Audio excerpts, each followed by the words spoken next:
welcome everyone to today's joint seminar from the ODI and the Independent Commission for Aid Impact, ICAI, from here in London. Thank you very much for joining us. We're delighted that we have such a large audience today and such great panelists for this event around the ICAI's recent report on the African Development Bank. Just before we introduce you to the panelists, a little bit of housekeeping. Our four panelists are going to speak in turn, and then we're going to take a Q&A. Please put your questions through the Q&A facility at the bottom of this of the Zoom panel. You can send those as during the presentations or at the end, and we'll also be taking comments from the audience as well.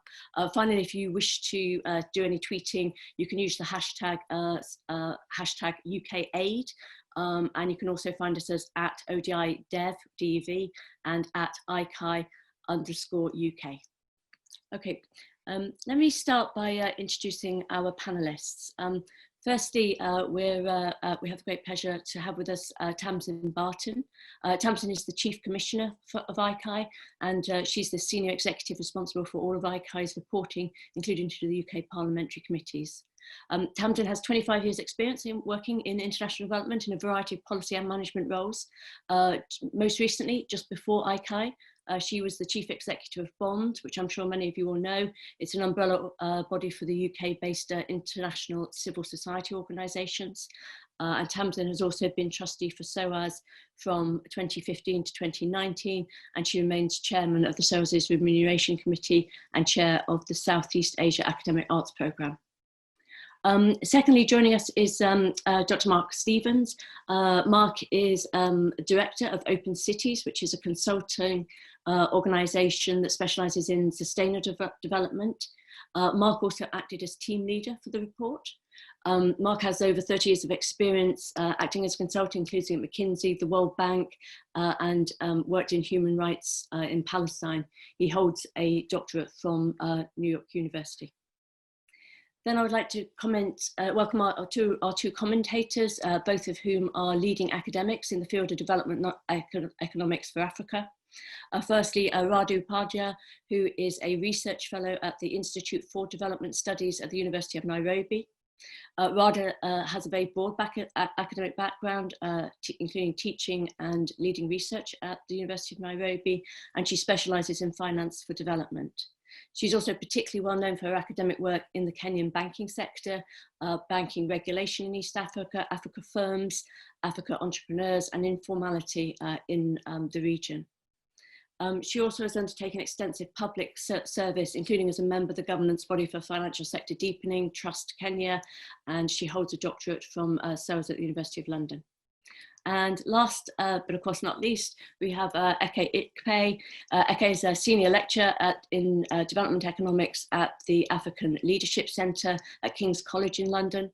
Her academic research focuses on African development and security issues, and she has also acted in multiple senior advisory roles in policy, including for UNICA, economies, and the UK's All-Parliamentary Group on Africa. So welcome to all of our panelists.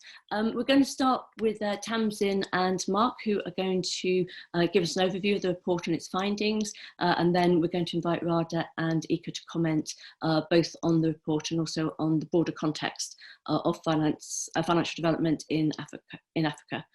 Tamsin, maybe I can invite you to start. Thank you very much, Judith, and it's great to be here on my first webinar. I see that a lot of people have registered, so I hope that there are lots of you out there that I'm greeting now. And some of you possibly may not know what ICAI is and what we're for, so I'll just briefly explain that our job is to report to Parliament and the public about whether UK aid is achieving impact and value for money, and the way that we primarily do this is producing evidence-based reports on all aspects of UK aid spending, whichever government department is spending it. We make recommendations on how that can be improved. We communicate our findings, so today is an important part of that. And we have a process for following up on the government's response, because government has to respond within 6 weeks to the recommendations we make. We follow up to check whether they are implementing our recommendations. So this is a stage of the process with this review where the government has just recently responded to our recommendations, so it's a great point to discuss it.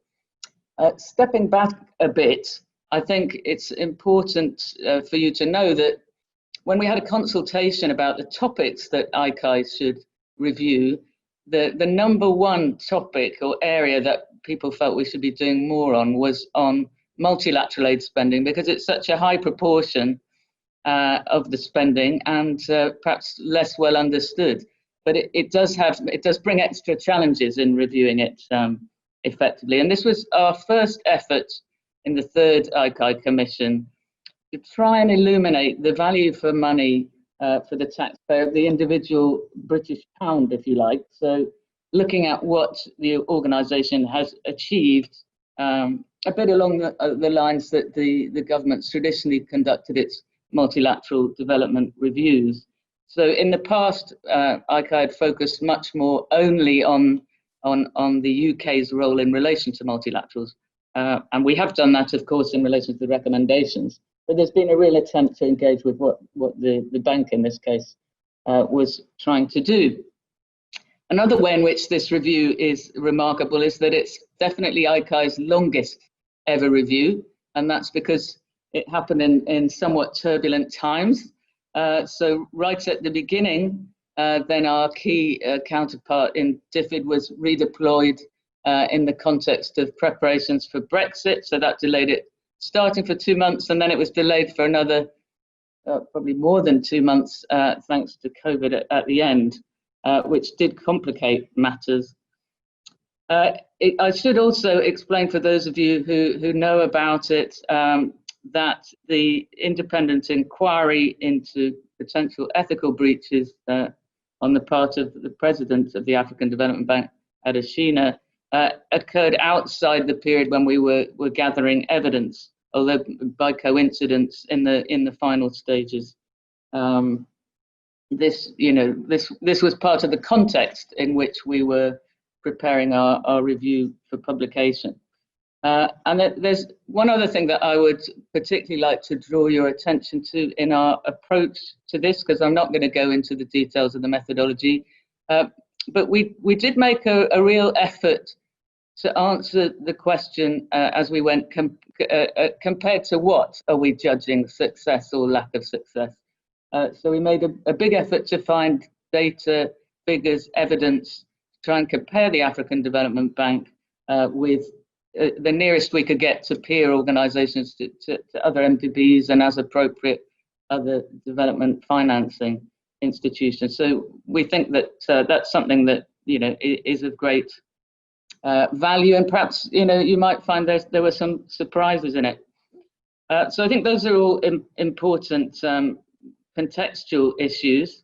I think what I'll do now is just briefly go over the purpose and scope of the review and the review questions, and then reveal, for those of you that haven't read it, how we scored the review. So in terms of the official purpose, it was to assess the effectiveness of DFID support, because it was DFID at the time, for the African Development Bank Group, henceforward the bank, in the context of the UK's broader aid priorities. So it considered the benefits of working through the bank, as well as any concerns relating to the performance of the bank and how those informed the decision making on financial and other support. The review assessed DFID's management of its contribution to the bank. And I should say that while DFID was the lead department during the period under review, another complicating factor in the final stages, where we had to tweak our wording here and there to recognise it, was that the merger was announced in June of DFID with the Foreign and Commonwealth Office. So that's why our recommendations are addressed to the FCDO. The scope, I should also clarify, covers the period since 2014, which includes the 13th and 14th replenishments of the African Development Fund. And it includes in its scope what the bank was trying to achieve, its priorities, which it calls the high fives. Mark will tell you more about that. Includes case studies of 5 countries, of which 2 we visited, as well as visiting the headquarters. And the main questions we were asking were, how well aligned is the bank with the UK's development priorities in Africa? How effective is the bank at delivering those priorities? And then third, how well does DFID ensure the value for money of its contributions? So for those of you who hadn't seen how we scored it, we scored overall the review as a green amber. So to get a sense of that, in the second phase of the commission, there was only 1 review that scored green or higher. What green amber means is that it's a good performance against ICAI's criteria for effectiveness and value for money. An improvement should be made. In general, we do tend to find room for improvements in all the reviews that we do.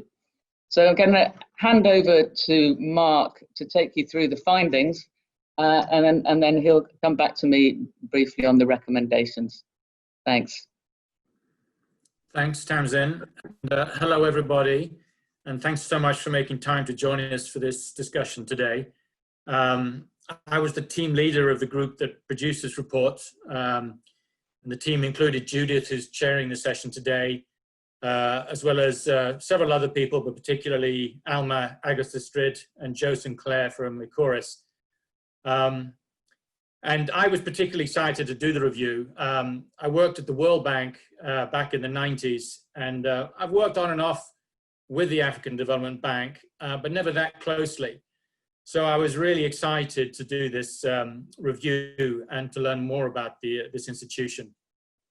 So as Tamsin said, we looked at these 3 questions of relevance, effectiveness, and DFID's management of its contribution to the bank. And on the question of relevance, the bottom line is we found that the bank is very relevant to the UK's development priorities. So at one level, you can see this by looking at the bank's focus on infrastructure. So roughly half of the bank's approvals are in the power and transport sectors. And this meets a huge gap in Africa's development needs. Capital markets are not always well placed to meet that gap. And the multilaterals in general, and the African Development Bank, which I'm going to call the bank from now on, are well placed. DFID, by contrast, spends just over 10% of its total grants on infrastructure. So the bank's focus on infrastructure really complements DFID very well. But more broadly, what we very quickly realized is that the bank is a special institution in Africa. It's the premier development institution on that continent. It's run by Africans for Africa, and it has a credibility with African governments that really goes beyond and transcends what any other organization in the development field can bring. So the UK's position on the board of the bank, and in particular its position as the largest contributor to the African Development Fund, which is the concessional component of the bank, really gives it a very powerful and special position and an opportunity to engage right across the continent in a way that it couldn't possibly do on its own. So that's kind of really the point. That is why this institution is so relevant for the UK. That said, there are, we also noticed some other things. So we saw that as Africa's premier development institution, there's an appetite within the bank to offer a comprehensive set of services for governments. Why wouldn't you do that if you are the number one organization? But there's a tension between that ambition to offer a comprehensive menu of interventions and the need to focus on the bank's core strengths, which are really in the area of infrastructure. And the bank has wrestled with this. And certainly one of the things that the UK has been very keen on is that the bank should focus more on what it sees as its comparative advantage infrastructure. And in the latest discussions around the replenishment for the fund and the capital increase, which took place at the end of last year, the bank did make a move in that direction and articulated 2 pillars to try and provide greater focus, one of which was on infrastructure and one of which was on sort of institutional capacity building associated with that. So at least in terms of messaging, the bank, I think, has moved a little bit in that direction of trying to provide more focus. As the continent's kind of leading development institution, run by its members, the bank has to tread a fine line between maintaining close relations with its regional members and at the same time staying objective and remaining arm's length in terms of selection of projects and supervision of those projects. And that is a fine line, which can be tricky at times. So borrowers at the bank represent about 60% of the total shareholders, which is way greater than any other regional development bank and certainly much bigger than the World Bank. So that puts pressure on the bank staff when it's trying to be objective like any other bank would be. That said, the concentration of power in the largest shareholders is actually less than it is elsewhere. And if it comes to a vote, a 66% vote is required. So there will always be some non-regional members involved. So bottom line, in terms of relevance, we found that the bank is very relevant and assigned a green score for that part of the review. On the second component, effectiveness, we also found a lot of very positive news. So just looking at independent comparative assessments that have been done, comparing the bank with other organizations, the bank comes out very well. So in a review done in 2018, for example, which looked at a review done by the Netherlands, another one done by the UK, and one done by MOPAN, which is the Multilateral Organizational Performance Assessment Organization. Only 2 organizations were ranked in the top quartile for all of those assessments. That was the bank and the World Bank. When you look at the satisfaction rating for projects at the bank, the independent development effectiveness unit within the bank, IDEV, found that in 2015, 77% of projects were satisfactory. And that compares very well with the World Bank's equivalent, IEG, Independent Evaluation Group's assessment of satisfactory projects over the same period. In fact, it's slightly better. So, the bank does well in terms of those arm's length objective comparative assessments. And it's also made satisfactory progress towards its own objectives, its own high-5 priority objectives. That said, there are obviously areas where it's struggled and has made less progress. One is in the area of fragile and conflict-affected states. And DFID itself gave the bank a low score for that in their multilateral review in 2016 and rated it as weak. But you have to take that in context because basically most organizations struggle in the fragile contexts, partly because they are objectively harder contexts to work in. So if you look at the institutional score that the World Bank, the CPIA score that the World Bank gives to fragile states in Africa versus non-fragile states, it's 2.8 versus 3.4. So that's the context in which you're working, and that's why it's tougher. That said, I think the bank, compared to the World Bank, has been slower to recruit staff into fragile contexts. There's perhaps been less effort to do that. And we heard from several quarters that senior management at the bank have not been quite as focused on this issue as they might have been and as they have been in the past. Safeguard policies are another area where the bank has struggled a bit, not because the policies themselves are weak, they're not. We found that they were absolutely comparable with the World Bank and others. The issue was lack of human resources to actually implement those policies on the ground. And on our visits to projects in Uganda and Nigeria, we saw examples of where that lack of resources was resulting in safeguards really not being followed up on. And that's detailed in our report. The bank hasn't mobilized as much private finance as others have done in low-income countries. France, US, Netherlands, and others have done better, certainly in sort of the period 2012 to 15. That's according to data collected by Attridge and others, published by ODI itself. So that's an area that needs more attention.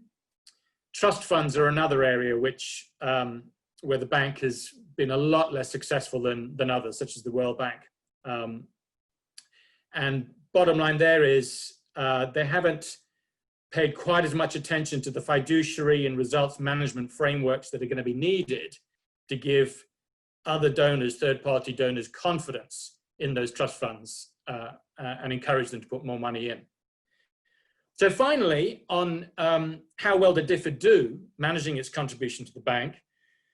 Well, we found, talking to senior managers at the bank, that the UK is well regarded as a technical partner.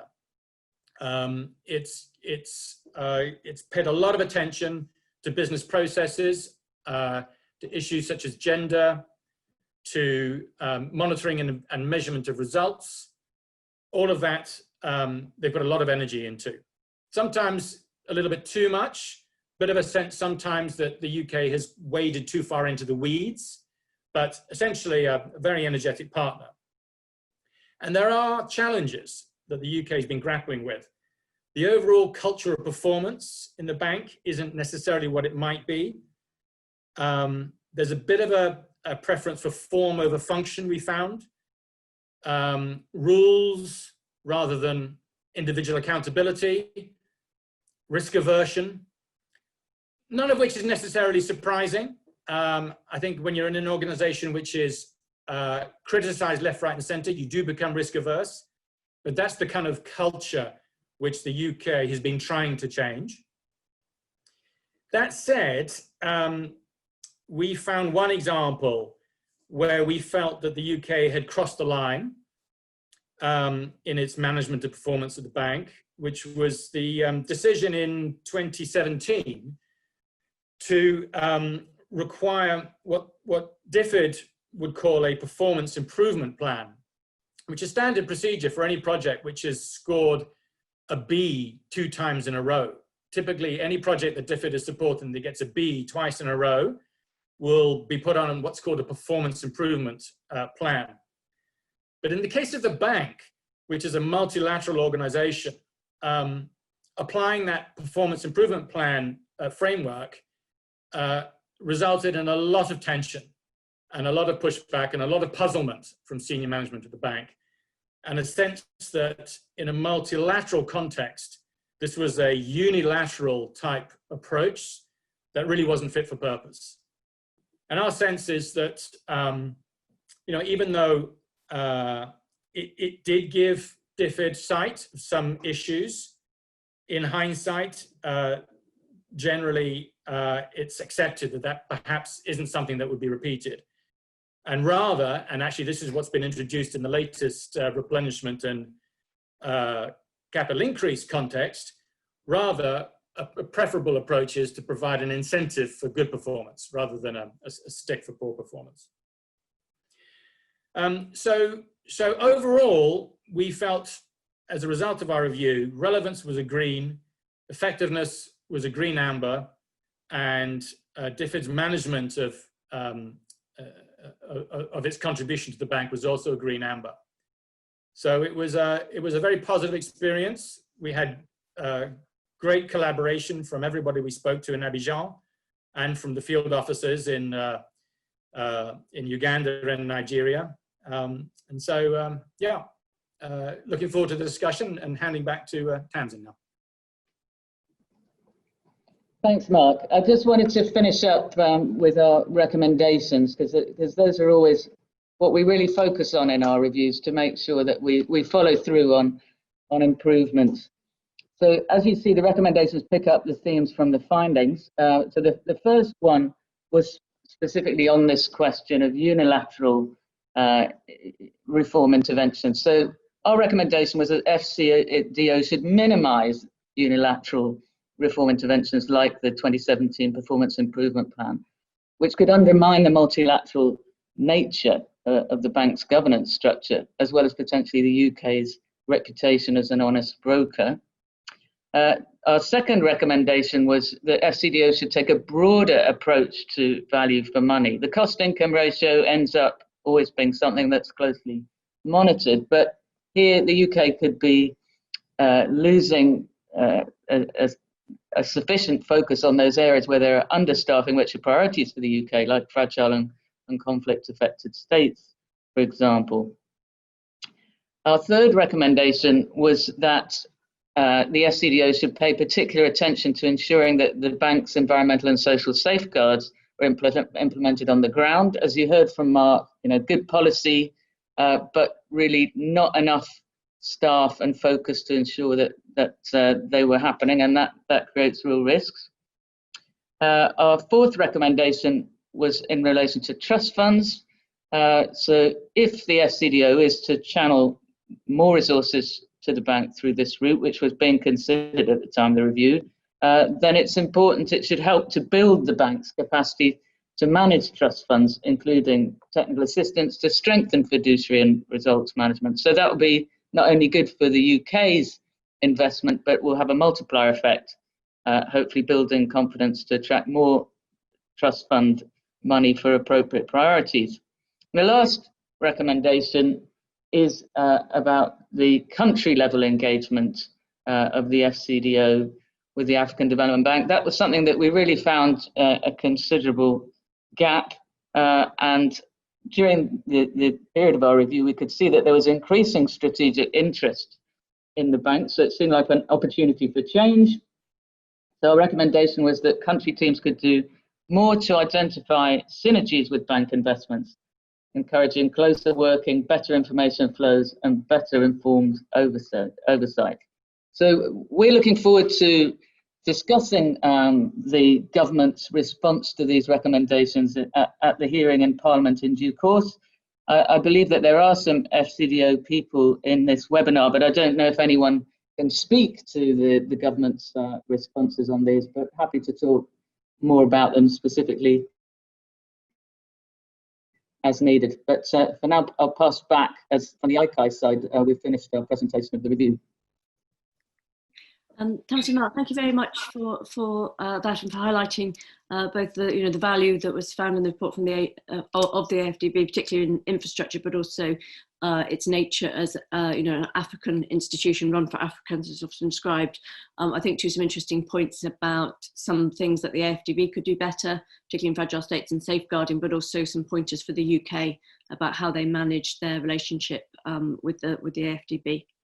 I see too we're getting some interesting questions, so the panelists might like to have a look at those, because I'm going to be referring them back. We've got one from Martin Fowler asking for comments about the work of the AFDB country offices and the work of the FCDO with them, and whether maybe we'd like to comment on how we saw that, and what are the strengths and weaknesses. There's a couple of questions here from John Gibb, but a little bit more detail about infrastructure, and also from someone who hasn't given their name, but has asked a very interesting question about some of the debt sustainability issues, and whether here specifically asking about the African Development Bank, but maybe multilateral development banks in general are contributing to debt sustainability problems in the region. But to the participants, please keep those questions coming. We're going to deal with those after Radha and Eka has spoken. But Radha, maybe I can hand the floor to you for your comments and feedback. Okay, thank you very much. It's an honor to be on this panel. As mentioned by Judith, my name is Radha Upadhyay, and I'm a research fellow at the Institute for Development Studies at the University of Nairobi. And my comments will be based very much more around the context, the role of finance and development and entrepreneurship in development. So if I can start with the context, and I'll really focus on Kenya as the place I know best, but as a place where, what are we? We're rightly lauded as a financial inclusion darling. And in the last 20 years, we've made big strides in terms of our private credit to GDP ratio. But yet access to finance still remains an issue. And what are the key issues here? The high price, which has been discussed a lot, but what has not been discussed is the sectoral issues. So we have a banking sector that admits quite openly, there's a Kenya Bankers Association report saying we don't lend enough to agriculture. Lending to industry over total lending has gone down in the last 20 years. And overall, there's very low lending to SMEs, and the tenor of lending remains very short term. So the finance remains very impatient. So the reason I give this context is to show that there is a role that a development finance institution can play to fill this gap. And the rest of my comments will be based more around why it remains, it's still kind of remains a challenge for multilaterals like AFDB to play this.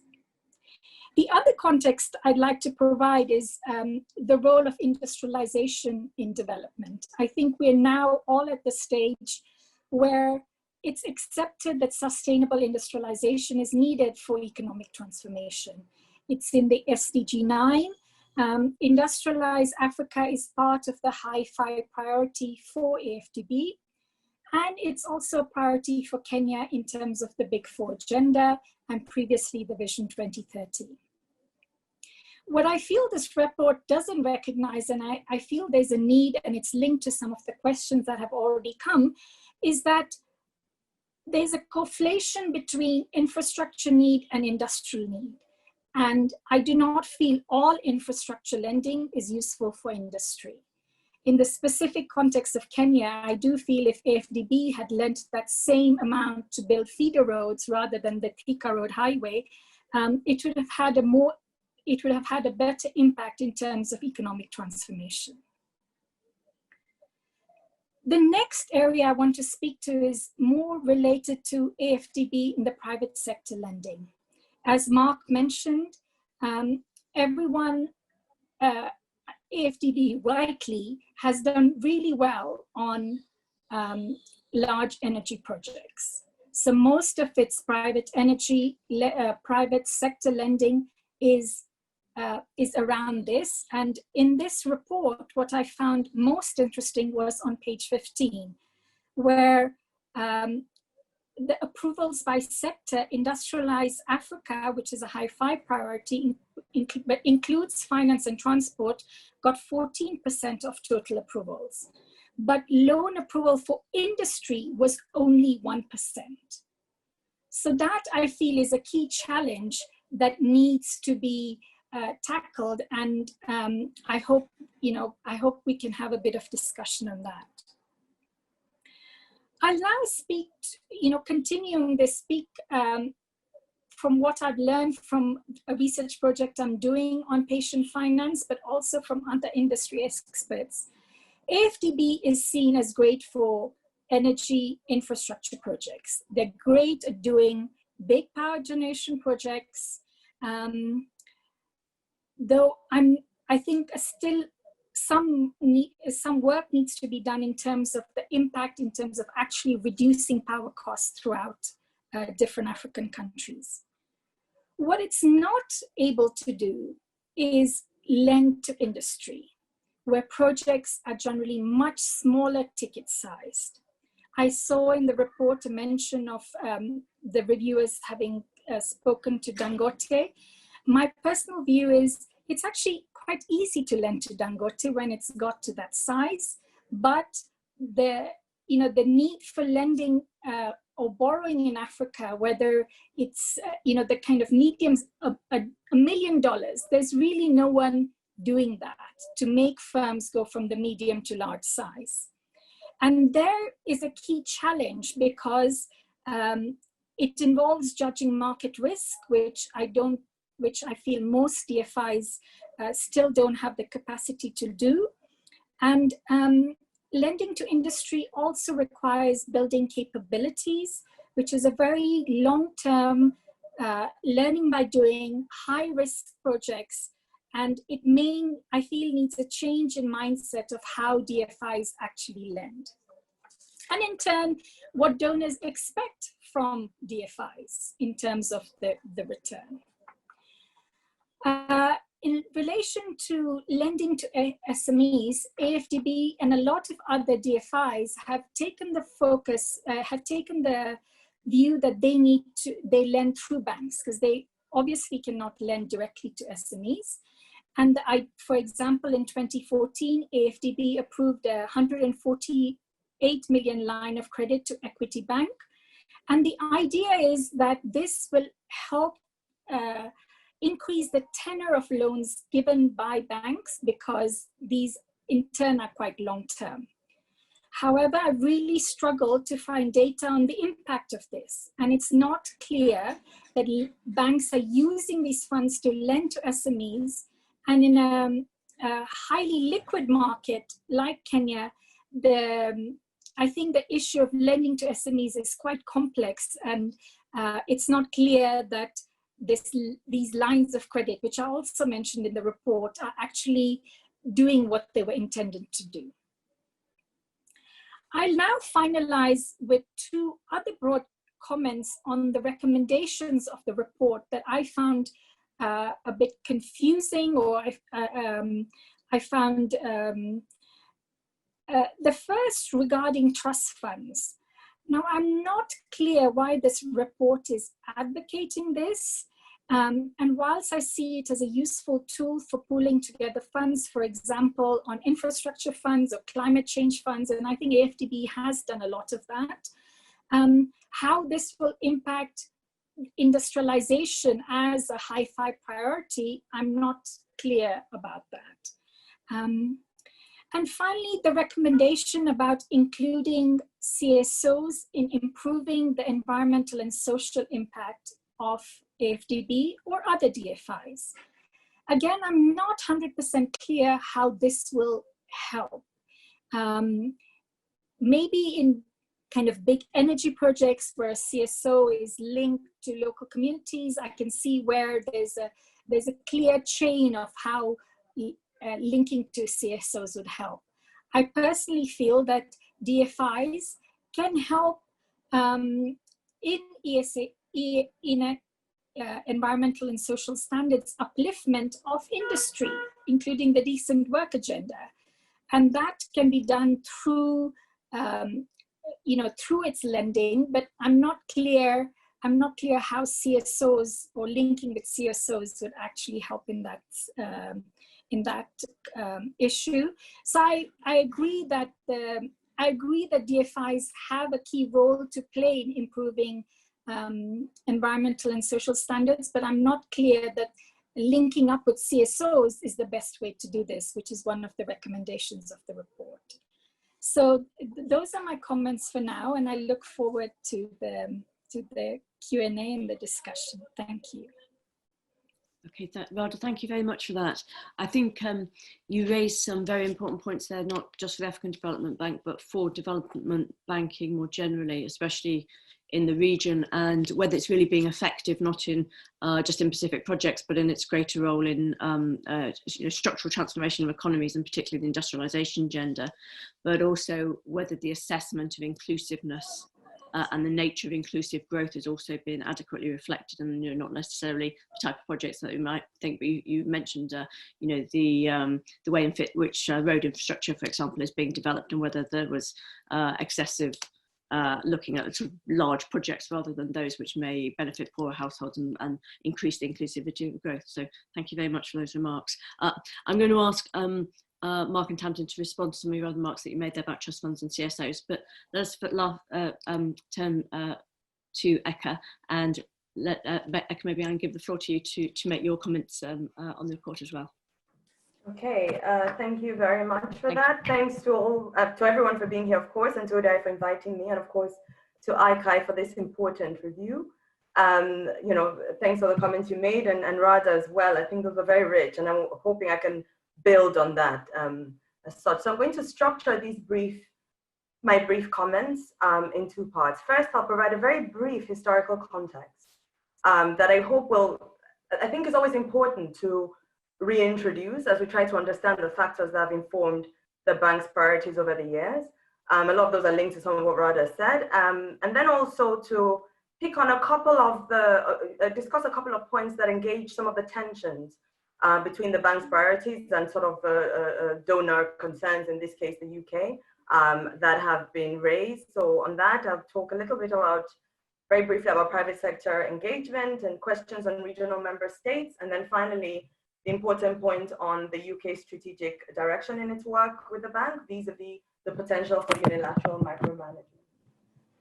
So with that, I'll begin. I think it's important that, you know, we're having this important and, dare I say, quite timely conversation about the work of the African Development Bank. There are a lot of things going on the continent right now. This re-energization of an industrial agenda around development. Of course, the bank also has been in the headlines at this time, related to what has been going on with the US. I'll reflect on that very briefly later on.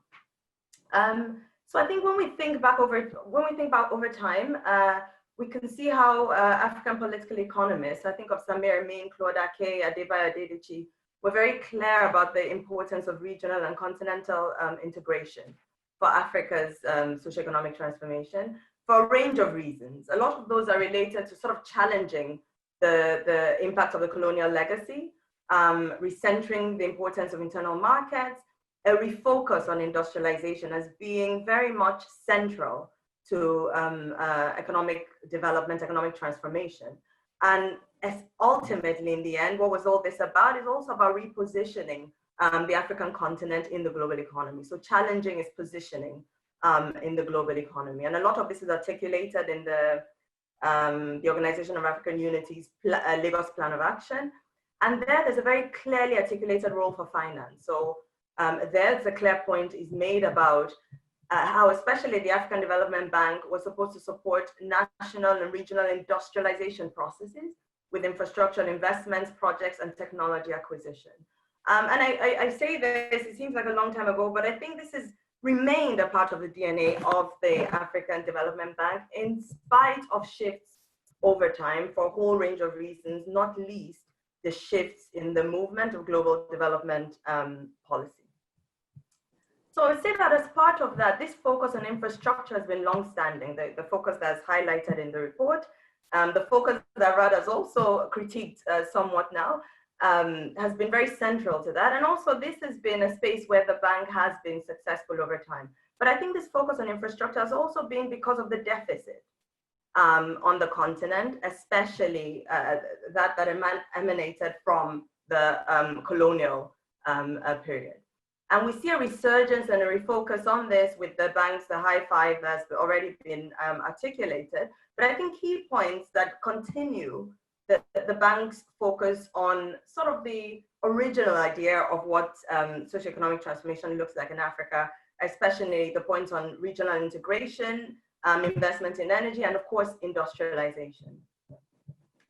And I would say that going back here, we think, you know, reflecting on this again, should cause us to think about the reading of the bank's financing as crowding out private sector resources. I mean, the report also acknowledges that there are many issues that can make it challenging to facilitate private finance. So I see the comparisons between the bank and economies, especially, I think there was mention of economies in Europe. And I think it's important to bear in mind the various challenges of the access to sort of private sector finance that these various spaces might have. And that must form a part of whatever conversation we're having around the bank's performance, for instance, on additional financing. I think a more fundamental point for me around this is the reading that the bank should be playing, underlying all of this ideologically, the sense is that the bank should be playing a peripheral role to private capital's central role, and investment, in infrastructure in general on the continent. And I would say that this is quite at odds with the developmentalist ideas that actually underscore the establishment of the bank, and the understanding of what is supposed to be, what its contribution should be to socioeconomic transformation on the continent, and especially to industrial development. The bank wasn't set up to play a peripheral role on finance in terms of regional and continental development. That's actually not what it was set up to do. Things have changed over time, but it's important for us to go back to those origins to read the bank's performance in this way. And for me, I think a fundamental question that comes up is what the role of a development bank should be. Should it be stepping into the fray where private capital cannot or will not play a role? Or does it need to be more purposed, more comprehensive, more directive in accordance with an articulated agenda for socioeconomic transformation? And I think especially where we think of the significance of industrial development as central to transformation. So the conversations we're having now about the role the bank should be playing around this, how its priorities may or may not bode well for shareholders and donors, I think needs to center more this origin of the bank itself and what has informed its priorities across time. Yeah, and then the bank, its reality has been that it continues and it has had to and continues to negotiate how it manages its commitment to this agenda for African transformation, while it has to access the bulk of its finance from sources that are outside of the continent. This brings me to another point that I found quite interesting in the report. The report is very nuanced, and it's true. It's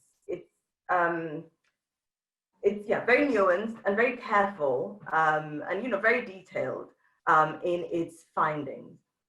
What was something very intriguing for me was to see the reference to the greater decision-making power of regional member states depicted as problematic.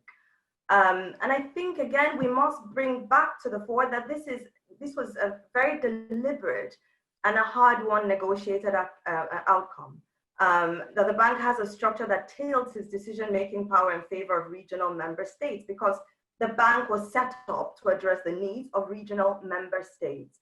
And, we see how difficult it's been to achieve that when we compare with other multilateral development banks, especially in the global south, where this sort of structure does not exist. I think there's been a lot of consistency in trying to avoid the imbalance between those that have the resources and those that have less resources. And rather, this is something that should be lauded. Of course, there have been challenges with this in the way that some of the larger shareholders on the continent have been seen to potentially benefit more so than others. But I think, this situation is rather a stepping block. I would see this as something that we should be exploring, understanding better.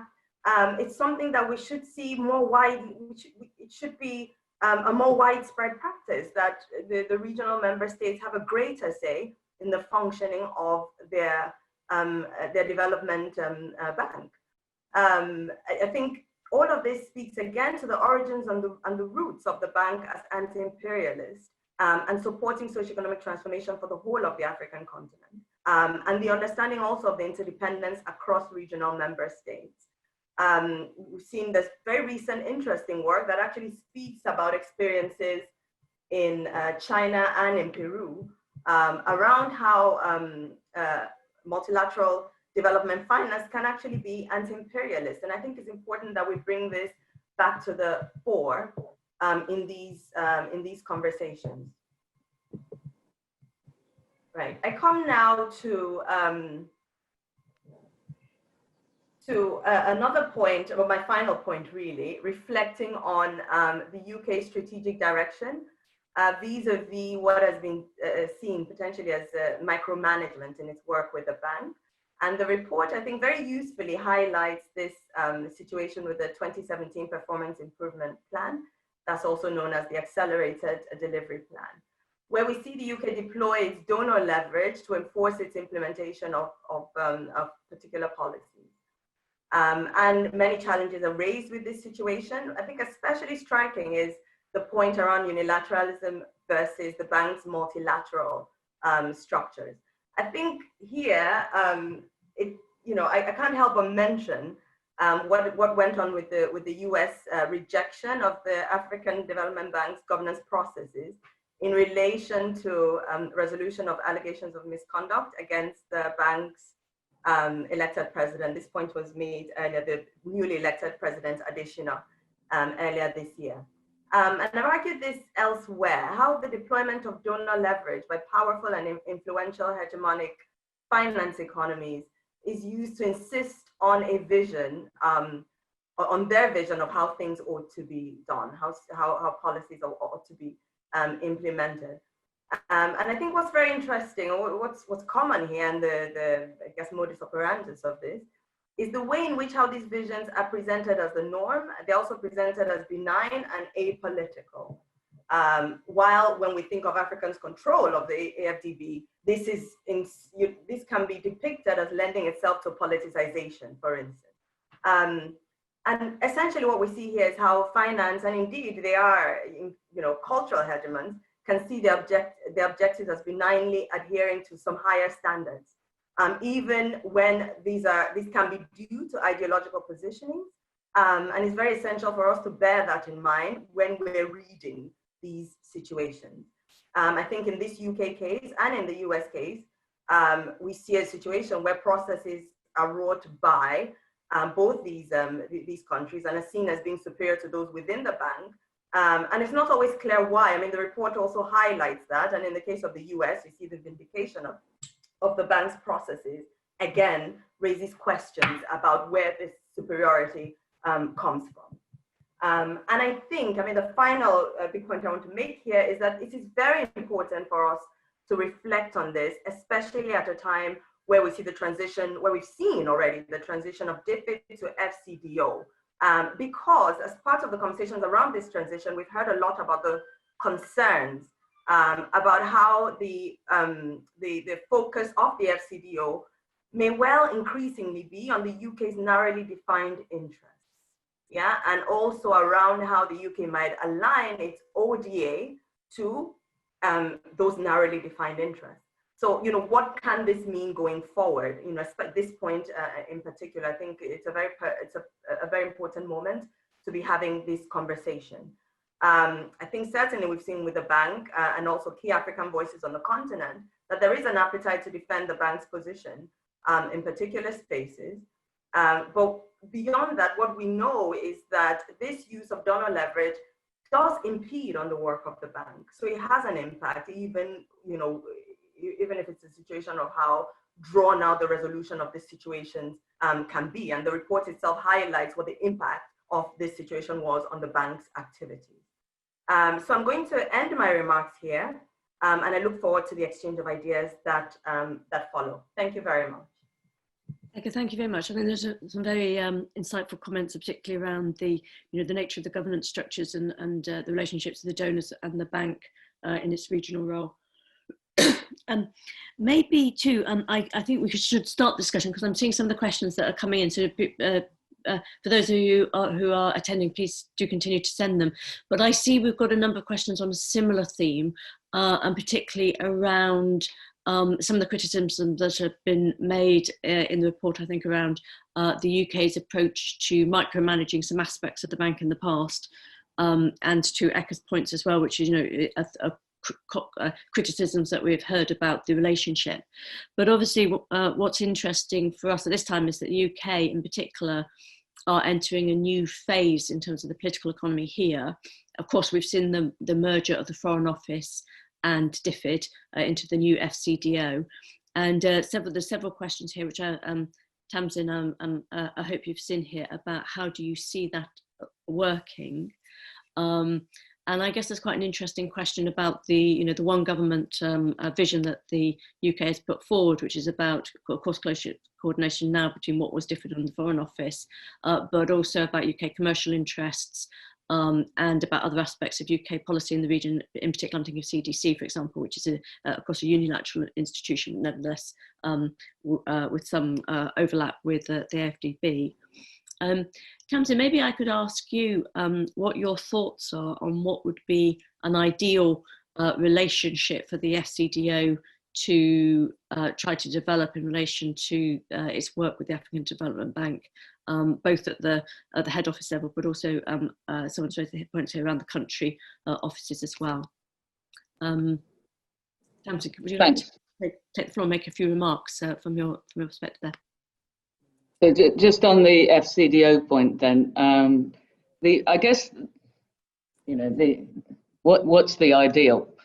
You know, ICAI has in the past commented where the UK in supporting a multilateral has acted unilaterally, and that's actually undermined its overall objectives. So if you look, for example, at our work on UN humanitarian reform, it came up there, and it's you know, it's a general valuable principle that you're working in a different way in a multilateral, and it's going to work much better if you work with other shareholders in this case, or other member states to achieve your objectives. I mean, to be fair to the former DFID, they had adopted commonly agreed indicators as what they were monitoring in their performance improvement plan, but the approach was seen very negatively by senior management and by other shareholders, and it was clear that that if every shareholder were to behave in this way, it would completely undermine the institution.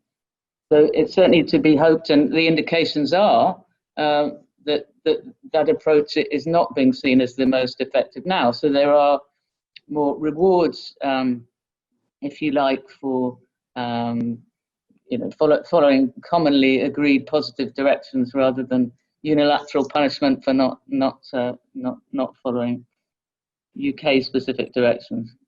So I hope that helps clarify the overall context. There's the more specific point about whether UK commercial interests are coming to the fore and how that will work. I think that what we saw were some opportunities arising from the merger. As it happened at the time we were doing our review, people were being recruited under an uplift for Africa, which was part of the sort of strategic pivot that went back to the time when Theresa May was Prime Minister. So finally, those people were recruited. So there were additional people, you know, being posted in countries where the bank was active. So that offered new opportunities. Some of them came in a context where they would partly relate to Department of Trade, and so that there was an interest there. But also more generally, coming from a wider diplomatic perspective, I think it was seen as very valuable that there's an institution which genuinely speaks and acts for Africa, and that the UK gains from being part of that. So I think that the relationship must start from that recognition of support for that African direction and agenda. And as we said, I noticed that one of the audience was questioning whether we'd put enough emphasis on country level. It's really important, if it's going to work well, that you have this interaction between what's actually happening on the ground and the policy made in headquarters and what's said at the board in relation to the view from headquarters. So I think those are the general remarks there. I would like to say more about this question of governance and the extent to which it's an imperial agenda being pursued. But I can wait my turn for that, Judith, depending on when you want to turn to it. Tamsin, let me ask you one clarifying question. Do you think that in the UK government's country offices, now the FCDO, but also right across the room, that there is room for greater coordination amongst the teams? Could they be more than some of the parts, or do you think? Well, how much difference it will make at a country level that there's now a merger is not that evident compared to recent years, because there was already a process of alignment going on in recent times, and certainly where we were visiting, there seemed to be strong alignment. I'd say the only sort of lack of perfect coordination that we happened to come across was in relation to the Sahel, which was generally for the UK a high priority from a humanitarian and security and fragility perspective, something that the UK didn't have that much bilateral resource to engage with. And so, you know, rather than seeing this as was traditionally done as something to leave to the French, then it seems opportunities were really being missed because there wasn't, at this stage, despite there being a joint unit for the Sahel, a sort of across the UK plan to engage on that. So that's the kind of thing where there could be more opportunities. And obviously, in relation to opportunities for British institutions and companies, we saw right towards the end of our time, we saw this COVID bond issued, and that was, you know, partly due to this focus on the UK doing something with the London Stock Exchange that, you know, that came to fruition. So there are opportunities like that, which, you know, probably going to be amplified by the merger. Okay, thanks very much, Hampton. Let me ask Mark a question, then maybe we can return to you about the governance issues that have been raised both by Echo and also in the comments. Mark, would you like to respond to some of the questions we've got here about the safeguarding?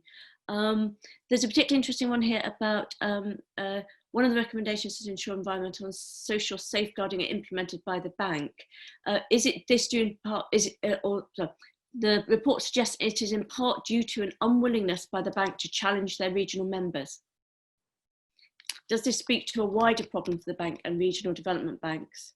And how can countries like the UK support the bank and others to speak more strongly in environmental and social safeguards? Mark, I mean, you mentioned some of this in the summary report where you commented about the resourcing and the need to, that the standards themselves were fine, but the resourcing was maybe inadequate in terms of its actual implementation. Maybe you could answer that around the content or the context of safeguarding in difficult either political contexts or a country. Yeah, I mean, I gave a very brief written response saying that I thought the primary issue was a lack of resources within the bank. So, you know, we met with the safeguards team when we were in Abidjan. We met with the new director of the safeguards team, who's actually just come across from the World Bank, and asked him directly how he compared the policies. And that's why we concluded that, based on that discussion, that the problem is not at the level of policies. The problem is at the level of resources within the bank. But you could say, well, why aren't there more resources allocated to the team? So maybe that's a decision. But that's in the context of an overall very stretched bank. You know, so on the one hand, people point to various cost ratios, which put the bank kind of at one end of a spectrum in terms of efficiency. But we felt that in general terms, the issue now was that actually the bank needed more resources in some areas in order to deliver greater value for money, rather than kind of cutting costs further. So I think we reckon there were about 20 people working on environmental and social safeguards right across the bank. And then when we actually looked into this in our two country cases, you could see on the ground that the bank is just stretched too thin. It has to rely on other banks to do some of the follow-up work, etc. That said, we also had interviews with people working for government transport departments that said, look, the bank it's not the first to it's not in the vanguard in terms of safeguards. If there's a new initiative or new way of doing things, it will normally not be the bank that's proposing that. It'll be the World Bank, or it'll be one of the bilaterals. But the bank will follow, so it's not as if the bank is a long way behind the others in terms of safeguards. Certainly not in terms of policies and intentions. It's not leading the pack, but it's not trailing behind the pack either.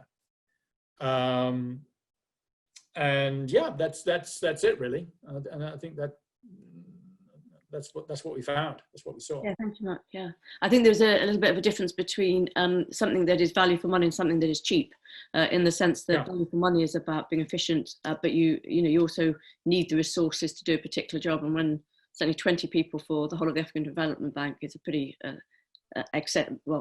very thin team in terms of their ability to deliver quality.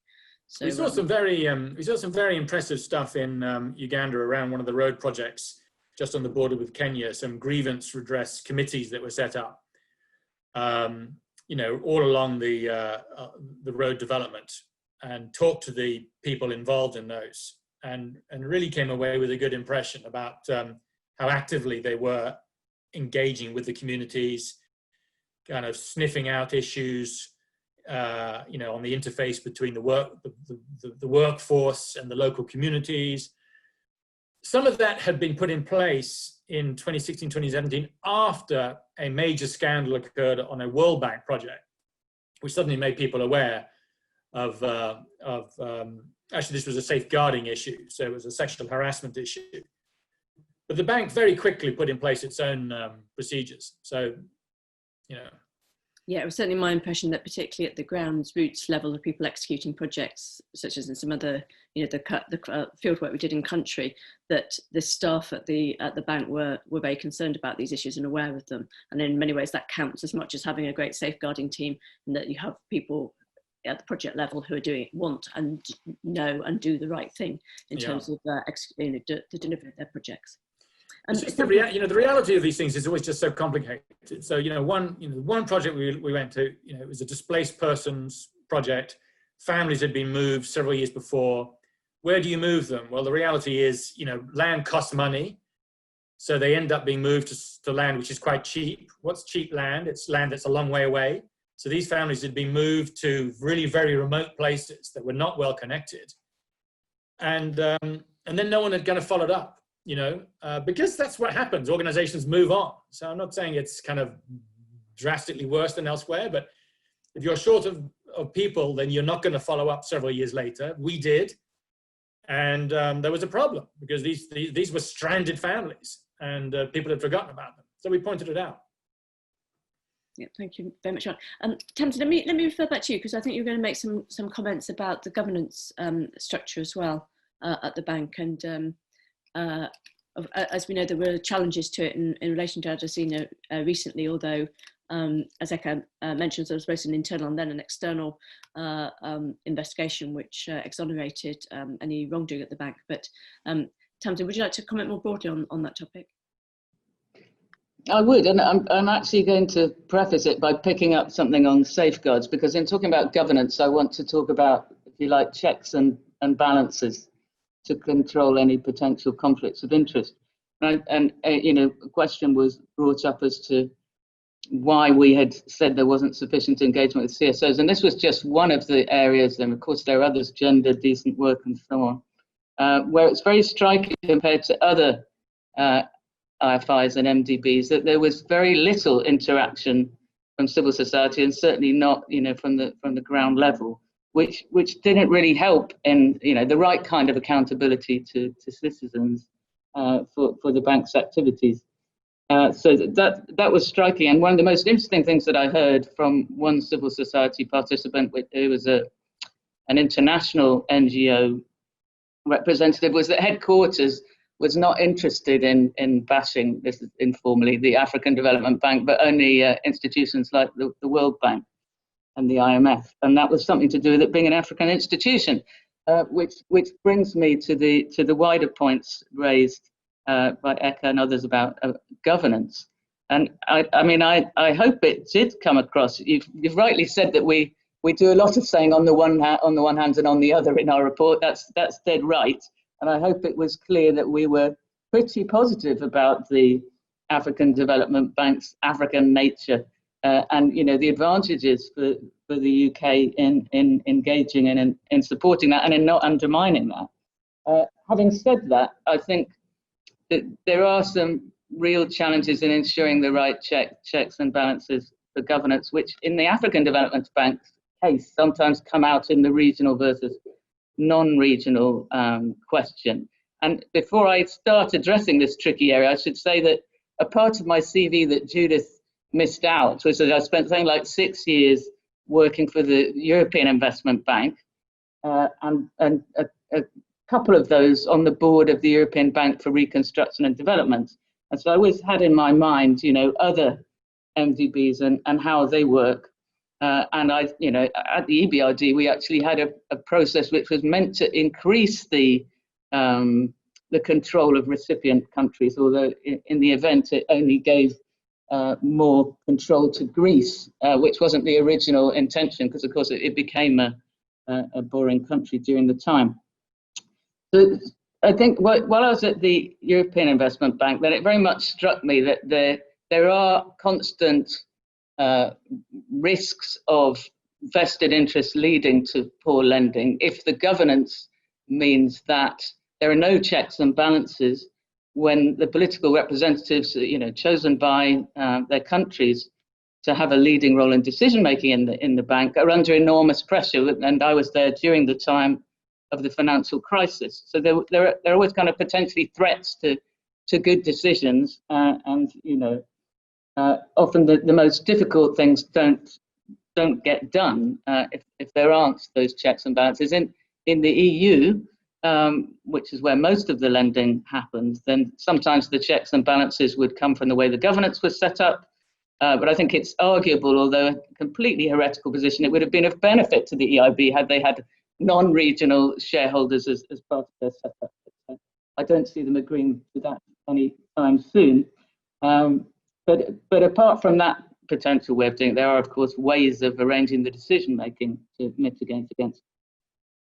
In the case of the African Development Bank, I think that the non-regionals have sometimes adopted roles which help the regionals to do the right thing, and I think it's in that context that there can be a value to it.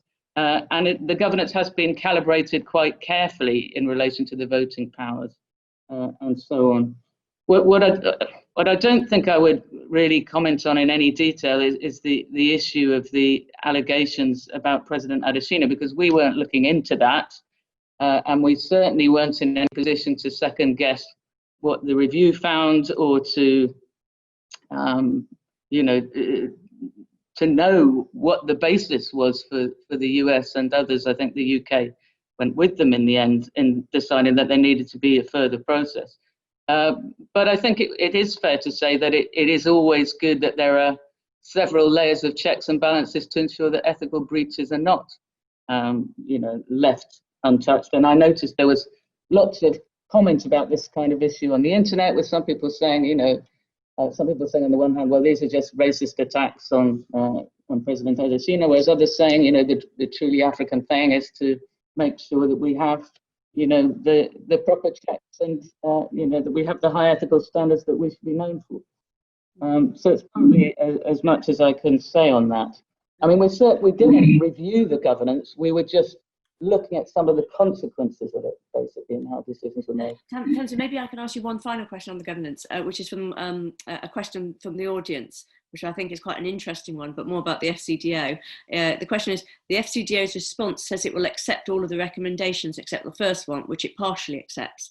This all sounds very promising, but are there any areas missing from the response in ICAI's view, and did the FCDO response go far enough? Well, it's great to have that question, because I hope you'll be on tenterhooks and watching the discussion we have in Parliament, so I won't sort of steal all the thunder from there, because we try and read through the responses and work out what they're really saying. And it's been our observation in ICAI over many years that sometimes the government will only partially accept or even reject a recommendation at the time, and then we find out at our follow-up that they are in fact fully implementing it. So the interesting thing about the first recommendation is that we were discussing it, as we went through the review, and so therefore our recommendation in effect was informing an actual decision-making process, and we were observing at the time that already the government was really adjusting the way that it was working, and away from what was frankly an unusual, if not unique, approach in the context of the multilaterals. At least, I think Mark will correct me if I'm wrong, we found it hard to identify another exactly analogous case where there was a specific reduction in the replenishment as a result of a perceived performance failing to the extent that we saw it in the African Development Bank. But it does seem to me that they are accepting the direction of our recommendation, but it's almost as if they don't want to be accepting that they ever did anything wrong in the past. And I think that's a sort of normal thing when we do reviews. It's not usual that you say any department we're looking at saying, oh yes, we were completely wrong 2 years ago, thank you for pointing that out. But perhaps I'm wrong, and we'll find out more when we have our hearing in Parliament. Okay, thank you very much, Tamsin. Maybe we can, I'd like to finish with a couple of questions for Radha and for Eka.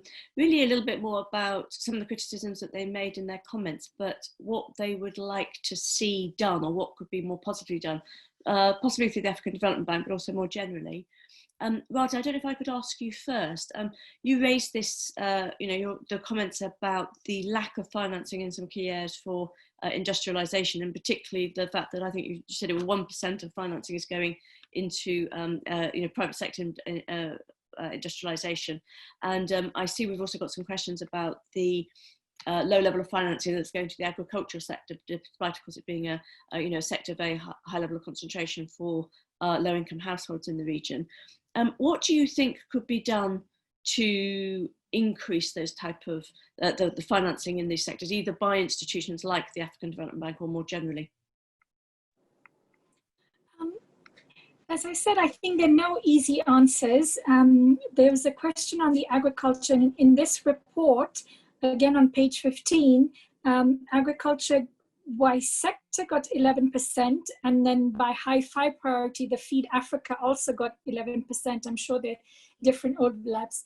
It's still not adequate for the need for economic transformation, and for the level of proportion of people employed in agriculture in Africa. But as I said, there are not any clear-cut answers, particularly because multilaterals and DFIs in general are designed to do big projects, yeah, and it's actually very hard to do. It's very easy to do $30 million, to spend 30-40 million on a power project. Very hard to find 40 firms that have the capacity to absorb $1 million of debt on their books. So that key challenge of getting firms to that level to absorb that remains. And that's what I said. I think it really needs sort of this almost redesign of how multilaterals do that sort of work, and whether it's like linked up to more national level development finance institutions. But I don't think there are very many easy answers. Yeah, I tend to agree with you. There's not an easy answer. And of course, as you point out earlier in some of your comments, some of these large institutions try to achieve scale through intermediary lending to financial institutions, but the evidence for that type of lending for SME, the impact on the SME sector is relatively limited. So it provides some, short-term financing, but it doesn't really increase the level of capital investment in many of these sectors or the scale of the enterprises. So it's kind of more of a survivalist strategy than a transformational strategy. And of course, Radha, as you know as well, if we look at the private sector, we see a very similar pattern, if not worse, in the banking sector too, where the level of lending to these less commercially attractive, much more important sectors is very low. As you mentioned, there also there's a space for more national or sort of smaller development banks of various types to fill that space. Yeah.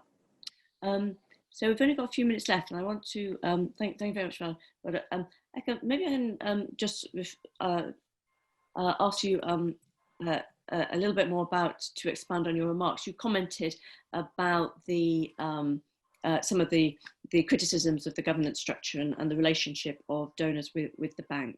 But particularly, maybe I can ask you the same question I asked Tans a little bit, particularly in the context of the FCDO formation.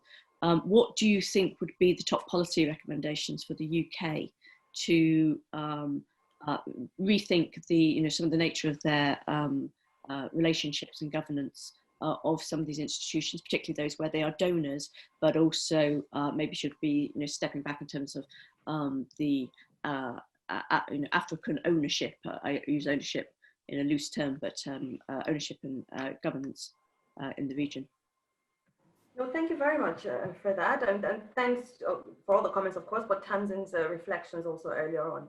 I think it's interesting that in the government's response, the one where they say they partially accept is the one on governance. So for me, that's an interesting, worrying point as well, when, especially reflecting on what I said in the end about all the furore that surrounded the shift from DFID to FCDO, and what that means for the UK's engagement to its own strategic interests. I of course support the recommendation that's being made here, but I think my sense is this needs to be a more structural sense in how seriously counterparts are being taken on the continent. So I take Tamsin's point, and I appreciate this comparison with the European Bank for Reconstruction and Development. I think actually those examples are very important for making the point that this is not an African problem. So some of the arguments I'm making and the arguments many other people are making are because this is always posited as, is the African problem. Look at all corruption indices, look at all that. Now, if we take that out and say, actually, banks have these challenges in general, then we have to, so it is from that place we're having this conversation about governance structures. Then that's okay. There is a larger issue, though, in that the challenges with the EBRD, actually, donor leverage doesn't play a role there. Now, having non-regional members doesn't have, and the influence of non-regional members doesn't have the same influence as non-regional members in the African Development Bank because of the structure of the economy and because of the way that Africa is positioned within that global economy. So this is where things are a bit different, and this is where, I think it's a bit more challenging, that conversation about the influence of non-regional members in the African context, because we have to historicize this. This is coming from a place where Africa has been positioned in very particular ways by some of these non-regional members, and we can't detach from that history. So really, I support this, but I think we really have to come to a place where it's about the structures within the bank itself.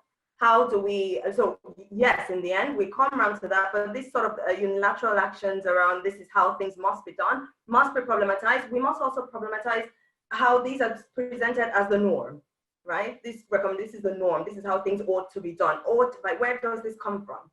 These are always positioned ideologically on a spectrum.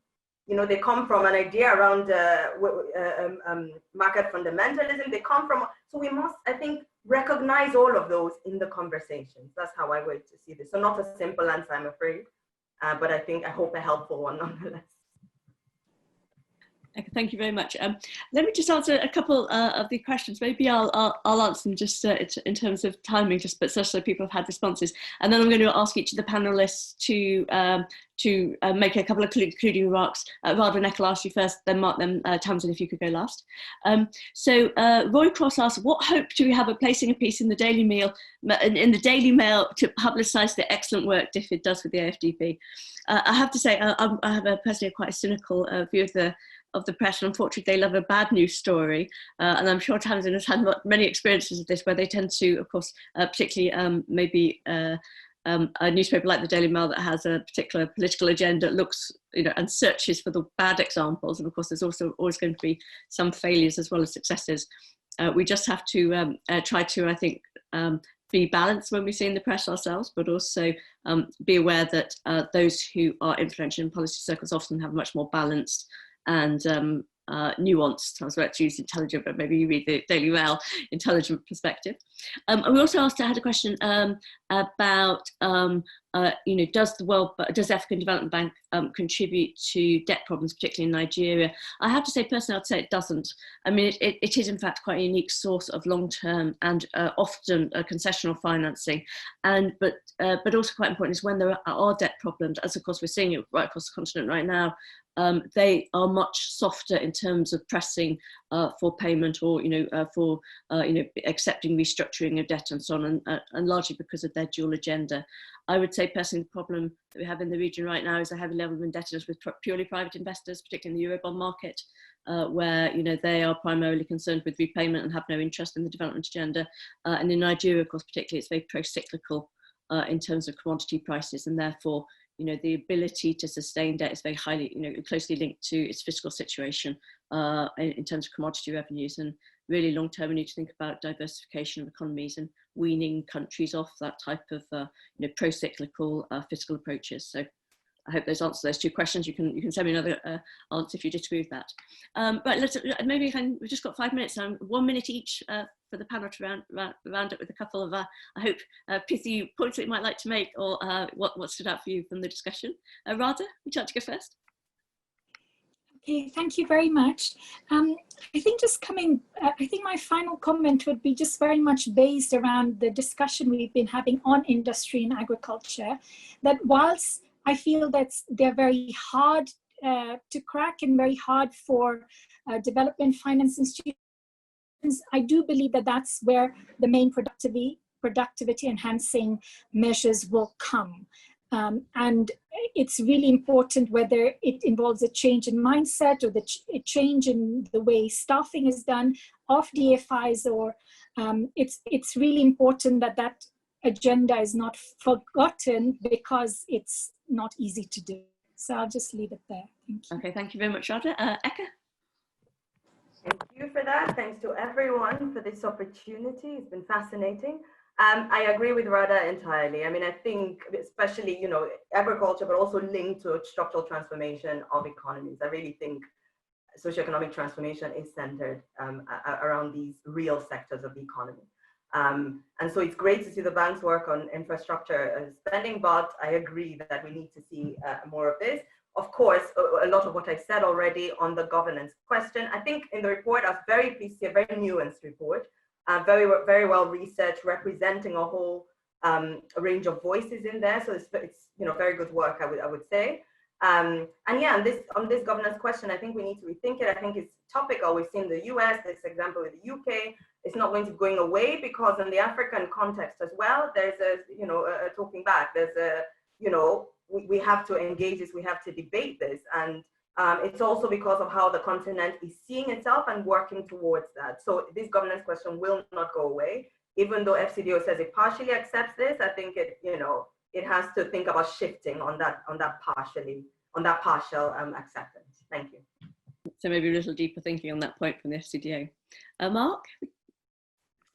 Yeah, so I've as I said at the beginning, I started off not knowing much about the bank, had a background in the World Bank.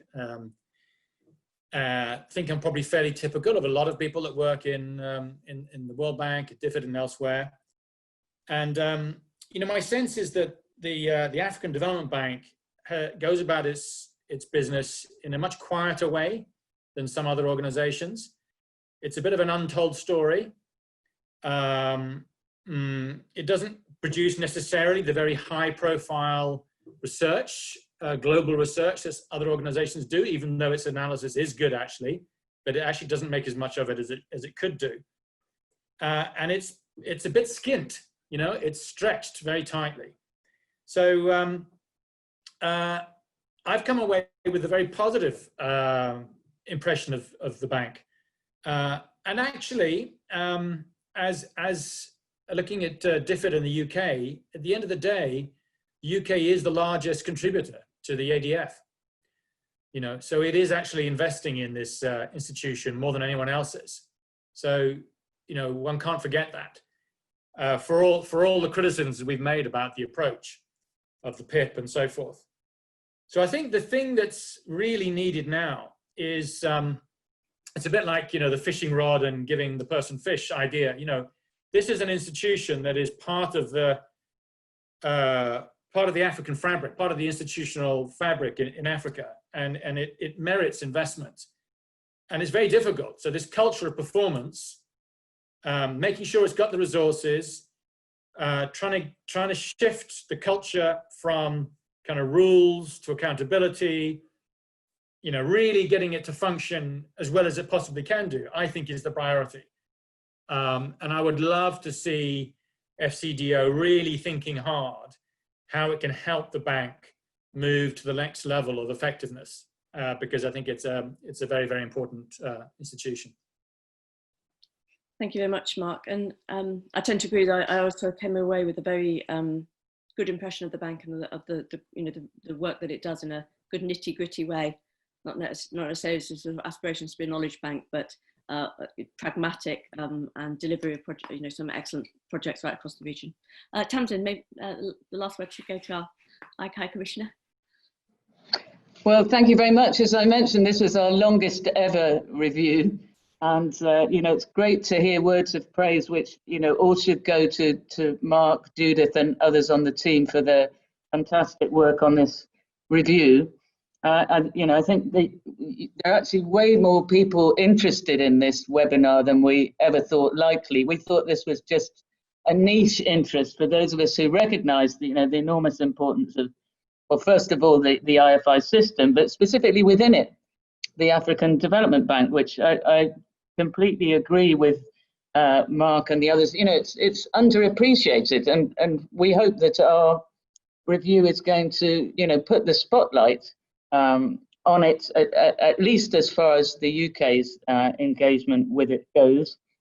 It feels timely, even though it took so long. At least it came out at a time when the appetite for engagement does appear to be increasing.